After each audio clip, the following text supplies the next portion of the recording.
Assalamualaikum Sobat YouTube dimanapun Anda berada, selamat datang kembali di channel ini. Semoga kalian sehat-sehat selalu. Di video kali ini saya akan merangkum sebuah film berjudul Hello yang dirilis pada tahun 2017. Film ini menceritakan kisah dua orang remaja antara Shinu dan Junu yang berpisah selama 14 tahun ketika mereka masih kecil. Akankah mereka bertemu kembali? Oke, langsung saja kita ke alur ceritanya. Berlatar di sebuah persimpangan jalan di kota Hyderabad, seorang pemuda tampan bernama Avinas setiap hari berkunjung di tempat itu untuk menanti kehadiran seorang gadis bernama Junu, yaitu teman semasa kecilnya yang sudah ditunggunya semenjak 14 tahun yang lalu hingga sekarang. Pagi itu Avinas mendapat telepon dari seorang pengendara taksi online yang katanya Avinas memesan taksi online tersebut. Avinas menjawab kalau ia tidak memesan taksi online itu. Namun kemudian dari panggilan tersebut terdengar suara biola yang pernah ia ciptakan sebelumnya untuk Junu. Karena penasaran, Avinas bertanya siapakah pemain biola itu dan di manakah lokasinya. Sopir taksi itu mengatakan bahwa pemainnya seorang gadis cantik. Avinas bertanya di mana lokasinya, akan tetapi sebelum mendapat jawaban, tiba-tiba HP Avinas dijambret. Lalu Avinas mengejar penjamret itu. Di tengah pengejarannya, Avinas meminta untuk memberikan nomor panggilan terakhir yang masuk di HP itu. Namun pencuri itu tiba-tiba kabur, dan Avinas melanjutkan mengejar pencuri itu. Setelah tertangkap, Avinas meminta HP-nya kembali, akan tetapi ponsel itu sudah tidak ada di tangan pencurinya. Pencuri itu sudah memindahkan HP-nya ke orang lain. Ternyata pencuri itu adalah teman kecilnya dulu saat masih menjadi anak jalanan, yaitu Pandu. Dari sini kemudian Avinas menceritakan kisah masa lalunya kepada Pandu. Saat masih kecil nama Avinas adalah Shinu. Pagi itu di persimpangan Ramakrishna, Shinu sedang mengamen. Uang hasil mengamen ia belikan jajanan panipuri. Di tempat jajanan itu, Shinu bertemu dengan gadis seumurannya yang sama-sama membeli panipuri. Gadis itu meminta Shinu untuk membuat lagu sendiri, tidak hanya memainkan lagu milik orang lain. Kemudian mereka saling berkenalan. Gadis itu bernama Junu. Kemudian Shinu kembali ke atas pohon dan menciptakan lagu sendiri sesuai permintaan Junu. Esoknya Shinu dan Junu bertemu kembali di tempat jajanan. Shinu bertanya kemana gelang Junu, kenapa tidak dipakai. Junu menjawab kalau gelangnya patah saat ia terjatuh. Besok paginya saat berangkat sekolah, Junu minta diantarkan sopir melewati persimpangan Ramakrishna. Setelah tiba di persimpangan itu, ia melihat Shinu mendekati mobilnya untuk mengamen. Lalu Junu memberikan uang 100 rupiah. Sepulang sekolah, Junu mendatangi Shinu di rumah pohonnya. Ia berpura-pura meramal Shinu kalau Shinu baru saja menerima uang 100 rupiah saat mengamen. Lalu Junu menyuruh Shinu untuk datang tiap pagi di mobil yang sama, supaya mobil itu memberikan uang 100 rupiah setiap hari kepadanya. Dan Shinu tidak usah lagi mengamen seharian. Dan di sana Shinu memberikan gelang baru kepada Junu untuk menggantikan gelang Junu yang rusak. Sesuai janji Junu, Shinu pun mengamen di mobil yang sama, dan ia mendapatkan uang 100 rupiah setiap harinya. Begitu seterusnya. Hari demi hari Shinu dan Junu selalu bermain bersama, hingga akhirnya Junu dan keluarga hendak pindah ke Delhi. Sebelum pindah, Junu memberikan uang 100 rupiah serta menuliskan nomor telepon di atas uang kertas itu. Shinu baru menyadari ternyata selama ini yang memberikan uang setiap hari adalah Junu.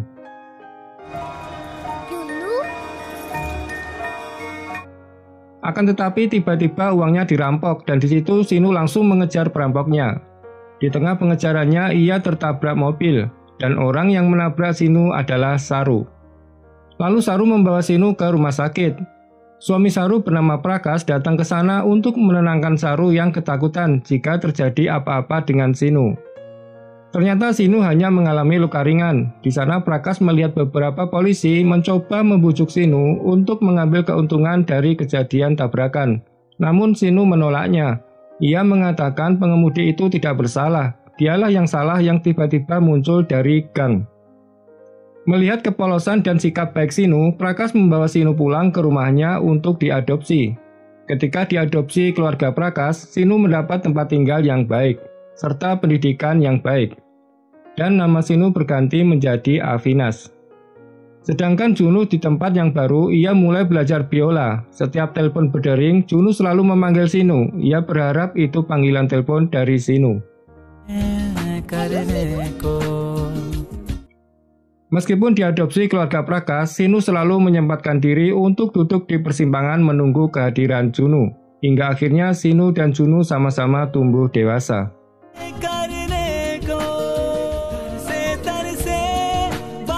Junu mengganti ukuran gelangnya menjadi lebih besar dan ia terus memberi uang 100 rupiah kepada anak-anak. Setiap ada telepon yang masuk, ia berharap Shinu lah yang menelponnya. Hingga akhirnya Junu mengganti namanya menjadi Pria.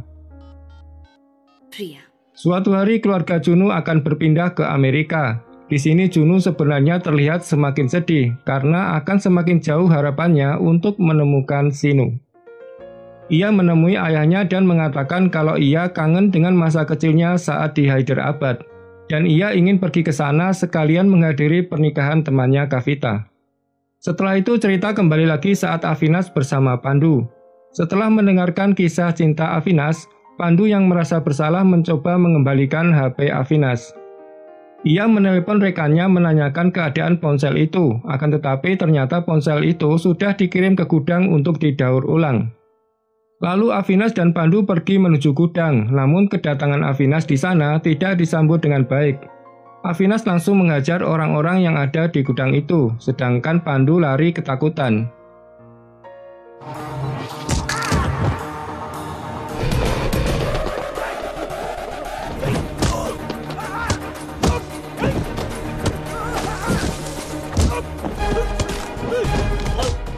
Hingga akhirnya seorang penjaga gudang memberikan informasi kepada Avinash kalau ponselnya sudah dibawa ke kontainer. Karena ketakutan, penjaga itu memberikan kunci motornya kepada Avinash untuk mengejar kontainer. Namun dari belakang ia dibuntuti dan ditembaki, tetapi Avinash berhasil melumpuhkan semuanya. Hingga akhirnya Avinash berhasil menghentikan kontainer dan semua handphone berhamburan di jalan raya. Avinash mulai mencari handphonenya. Setelah beberapa kali mencari, akhirnya ia menemukan handphone itu, akan tetapi sudah rusak di bagian layarnya. Kepala sindikat yang melihat gudang miliknya hancur berantakan, memerintahkan anak buahnya untuk melacak keberadaan Avinash.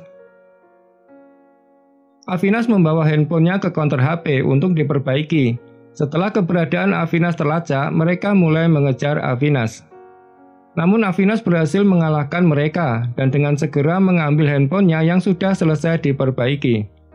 Avinash mulai menelpon kembali pengendara taksi online yang pernah menelpon sebelumnya dan menanyakan di mana lokasi pemain biola yang ia dengar sebelumnya. Sopir taksi itu memberitahunya kalau pemain biolanya seorang gadis cantik dan berlokasi di pagelaran musik. Namun tiba-tiba dari belakang Avinash dipukul yang menyebabkan Avinash tak sadarkan diri. Dalam keadaan tak sadarkan diri itu, Avinash teringat kejadian 7 hari yang lalu. Saat berada di bandara, Avinash yang sedang menunggu kedatangan ibunya, tak sengaja melihat gadis cantik yang kerepotan membawa banyak barang, yang tak lain adalah Junu. Saat itu Junu menunggu dijemput oleh Kavita temannya. Di saat itu juga Junu melihat Avinash yang membawa plakat bertuliskan aneh. Kemudian teman Junu datang dan ibu Avinash juga datang. Lalu mereka sama-sama pulang. Ketika dalam perjalanan, Avinash melihat ban mobil Junu bocor. Lalu ia membantu memperbaiki ban tersebut. Sedangkan Junu memperhatikan Avinash dari dalam mobil. Esok harinya saat Avinash duduk melamun di tempat yang sama, ia melihat seseorang memberikan uang 100 rupiah kepada anak-anak.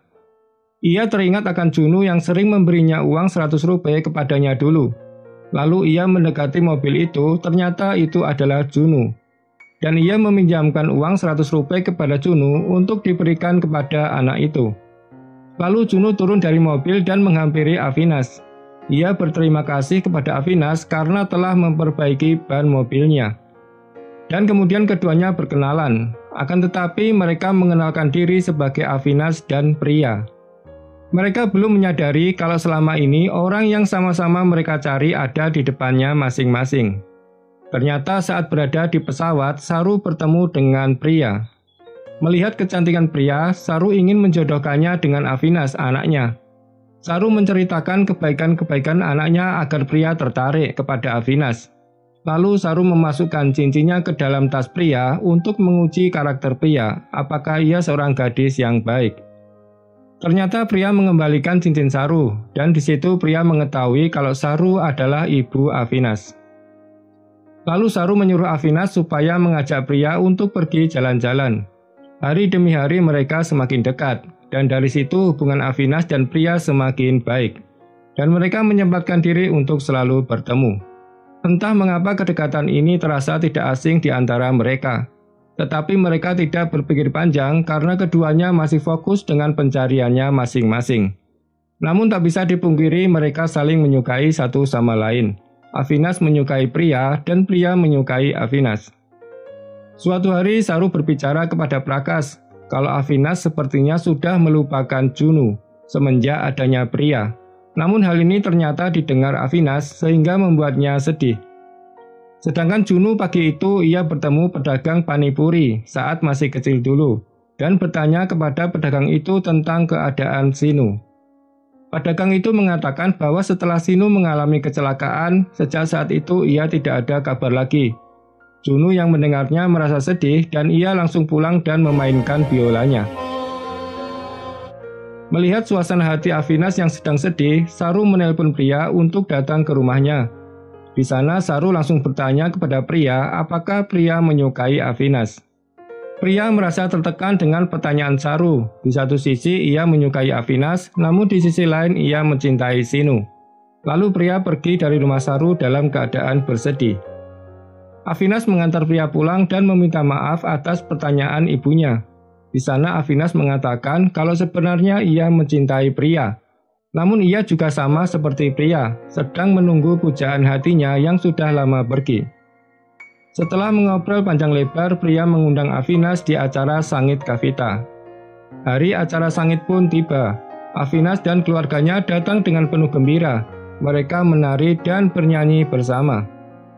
Di tengah kegembiraan itu, pria teringat akan Sinu pujaan hatinya. Lalu ia pergi meninggalkan Avinas. Avinas pun mengejar pria, namun tanpa sengaja ia menghancurkan gelang di tangan pria, di mana gelang itu adalah pemberian Sinu yang sangat berarti baginya. Lalu pria pun menampar Avinas, dan ia menangis sambil memungut pecahan-pecahan gelang itu. Dan itulah perjalanan Sinu bertemu Junu, yang mana tanpa disadari mereka dekat dengan orang yang mereka cari. Lalu kita kembali lagi kepada Sinu yang dipukul dan tak sadarkan diri. Begitu tersadar, Sinu mendapati dirinya sedang disekap di dalam gudang, sedangkan bos sindikat itu berencana untuk meminta ganti rugi. Sinu berusaha melepas diri dari tali yang mengikatnya. Ia menjatuhkan dirinya ke meja agar kursi itu patah dan terlepas ikatannya. Setelah terlepas ikatannya, dengan cepat Sinu mulai menghajar semua orang yang ada di sana. Dan dengan cepat Sinu merakit pistol dan menodongkan ke arah mereka lalu melarikan diri. Karena takut ditembak, bos itu memberikan kunci mobilnya agar Sinu cepat pergi. Dan akhirnya Sinu pergi ke lokasi pagelaran musik seperti yang diceritakan oleh sopir taksi online agar ia bisa segera menemukan Junu. Di sana pria bertemu dengan Sinu dan memanggilnya sebagai Avinas. Pria meminta maaf kepada Avinas atas sikapnya yang sudah berlebihan, dan ia tidak bisa tenang sebelum Avinas memaafkannya, karena sebentar lagi ia akan pergi ke Amerika. Namun Avinas malah memberikan gelang baru kepada pria, dan ia sendiri yang meminta maaf karena dialah yang bersalah telah mematahkan gelang pria. Dan Sinu mengucapkan selamat tinggal kepada pria karena ia harus buru-buru untuk mencari Junu yang ada di lokasi itu. Dengan sedih, pria pun melangkah pergi. Avinas menemui penjual biola dan bertanya siapakah gadis yang memainkan biola tadi. Namun pedagang biola tidak tahu gadis mana yang dimaksud Avinas, karena ada banyak gadis yang datang di sana. Lalu Avinas mengambil biola dan memainkan lagu ciptaannya, sehingga suara biola yang khas itu terdengar oleh pria. Pria langsung mencari arah biola itu. Sebelum sempat pria menemukan pemain biola itu, Avinas menghentikan permainannya. Karena Avinas hanya memberi contoh kepada pedagang biola kalau lagu itu yang dimainkan gadis pujaannya. Namun laki-laki pedagang itu tidak tahu karena pagi tadi dia tidak berada di setan jualan ini. Tiba-tiba Avinas menemukan uang kertas 100 rupiah yang terbang dari kolektor barang antik. di mana uang itu adalah uang pemberian Junu dulu yang bertuliskan nomor HP Junu. Lalu Avinas menelpon Junu dengan meminjam ponsel orang lain. Namun pria tidak mengangkat panggilan itu, karena ia fokus mencari pemain biolanya. Namun akhirnya telepon itu diangkat oleh pria. Halo. Dan Sinu pun berkata, "Halo Junu, Junu ini aku Senu, teman kecilmu dulu. Kamu masih ingat tidak?" Junu menangis tak menyangka pencariannya selama ini tidak sia-sia. Sinu mengingatkan kenangannya dahulu saat bersama Junu. "Dulu kita sering memanjat pohon dan makan panipuri bersama. Aku pemain biola satu senar. Dulu kau menyuruhku agar membuat lagu sendiri. Masih ingat kan Junu?" Junu pun menangis terharu dan bertanya kenapa selama ini Sinu tidak menelponnya. Sinu menjawab, "Karena dulu aku kehilangan uang itu, dan aku berusaha keras untuk mencarinya, dan terus menunggumu di tempat yang sama. Bahkan setiap detik aku terus memikirkanmu, dan sungguh aku sangat merindukanmu." Junu menangis sejadi-jadinya karena orang yang ia cari selama ini sama memikirkannya juga. Lalu Senu bertanya, "Kau berada di mana?" Junu menjawab, "Di Hyderabad, di sebuah pagelaran musik." Senu menjawab kalau ia juga ada di sana. Namun tiba-tiba panggilan teleponnya terputus karena ponselnya mati. Tapi Senu tak kehilangan akal. Ia mulai memainkan biola lagi dengan lagu yang pernah ia buat untuk Junu. Junu mendengarnya lagi dan bergegas mencarinya begitu mendengar alunan biola itu. Junu terkejut, ternyata Senu yang ia cari selama ini adalah Avinas. Begitu juga dengan Avinas, ia seketika menghentikan permainan biolanya ketika melihat pria di depannya. Seraya bertanya, "Kokah itu Junu?" Dan Junu pun mengangguk. Avinas lemas tak berdaya dan ia tak menyadari bahwa Junu yang selama ini ia cari adalah pria. Dan keduanya tak menyangka bahwa mereka telah dekat sebelumnya. Junu pun berlari dan memeluk Sinu dengan erat. Keduanya saling melepas rindu satu sama lain. Dan film pun selesai. Oke teman-teman, itulah kisah Sinu dan Junu. Jika dua hati ditakdirkan bersama, maka dalam sekejap jarak pemisah pun akan sirna seketika.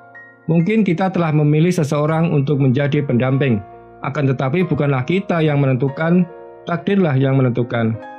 Oke, sekian dan sampai jumpa.